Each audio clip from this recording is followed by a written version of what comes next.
HCF அதாவது 108 234ஓட மீப்பெரு பொது வகுத்தி அப்படிங்கிற அந்த வேல்யூவை வந்து 23x - 51 கொடுத்துருந்தாங்க அப்படின்னா எக்ஸோட வேல்யூ என்னன்னு கேட்டிருக்காங்க. ஃபர்ஸ்ட் நம்ம என்ன பண்ணலாம், 108க்கும் 234க்கும் HCF எடுத்துடலாமா? எடுத்துட்டு அதை அந்த வேல்யூவை இந்த ஈக்குவேஷனுக்கு ஈக்குவல் பண்ணி எக்ஸோட வேல்யூ கண்டுபிடிச்சலாம். எப்பயுமே நம்ம 2லேருந்தே ஆரம்பிக்கலாம். 5 2 10 4 2 8 1 2 1 2 7 2 14.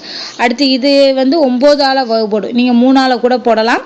ஸோ நான் டைரெக்டாக 9ஆல் போடுறேன்.